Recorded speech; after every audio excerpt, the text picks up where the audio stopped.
যুক্তরাষ্ট্রের নিষেধাজ্ঞার পর রাশিয়ার রাষ্ট্রায়ত্ত বৃহত্তম তেল কোম্পানি রোসনেফট থেকে তেল আমদানি স্থগিত করেছে ভারতের শীর্ষ তেল আমদানিকারক বেসরকারি প্রতিষ্ঠান রিলায়েন্স ইন্ডাস্ট্রিজ। ইউক্রেনের সঙ্গে যুদ্ধের আগে থেকে রোসনেফটের কাছ থেকে তেল আমদানি করত ভারত। তবে যুদ্ধের পর ইউরোপ ও যুক্তরাষ্ট্র রুশ তেলের দাম নির্ধারণ করে দেওয়ায় বিশ্ববাজারে তেলের দাম কমে যায়। ফলে তেল আমদানির পরিমাণও বাড়িয়ে দেয় ভারত এবং এক্ষেত্রে এগিয়ে আসেন বেসরকারি উদ্যোক্তা ও পুঁজিপতিরা। বর্তমানে ভারতের বেসরকারি ব্যবসায়ী ও পুঁজিপতিদের মধ্যে রুশ তেল আমদানিতে শীর্ষে আছেন মুকেশ আম্বানি। রোসনেফটের সঙ্গে তেল ক্রয় সংক্রান্ত চুক্তি করেছে তার নেতৃত্বাধীন রিলায়েন্স ইন্ডাস্ট্রিজ বা রিলায়েন্স গ্রুপ এবং সেই চুক্তি অনুসারে প্রতিদিন রিলায়েন্সকে 5 লাখ ব্যারেল অপরিশোধিত জ্বালানি তেল সরবরাহ করে আসছিল রোসনেফট।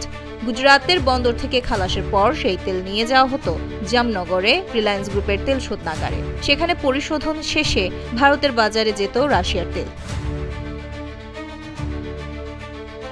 রিলায়েন্স গ্রুপের জামনগরের শোধনাগারটি বিশ্বের অন্যতম বৃহৎ অপরিশোধিত জ্বালানি তেলের শোধনাগার। দৈনিক 10,40,000 ব্যারেল অপরিশোধিত তেল পরিশোধনের সক্ষমতা আছে এটির। ইউক্রেনের যুদ্ধবিরতি নিয়ে রাশিয়ার সঙ্গে মতানৈক্য হওয়ায় 22 অক্টোবর বুধবার দুই বৃহত্তম রুশ তেল কোম্পানি রোসনেফট ও লুকোইলের উপর নিষেধাজ্ঞা জারি করে যুক্তরাষ্ট্রের ট্রেজারি বিভাগ। এ সংক্রান্ত এক বিবৃতিতে ট্রেজারি বিভাগের পক্ষ থেকে বলা হয়, রোসনেফট এবং লুকোইলের সঙ্গে বিশ্বের যেসব কোম্পানির তেল লেনদেন চুক্তি আছে সেসব স্থগিত বা বাতিলের জন্য 21 নভেম্বর পর্যন্ত সময় দিচ্ছে ট্রেজারি বিভাগ। এই সময়সীমার মধ্যে যদি কোনো কোম্পানি চুক্তি বাতিলে ব্যর্থ হয় তাহলে সংশ্লিষ্ট কোম্পানিও নিষেধাজ্ঞার আওতায় পড়বে।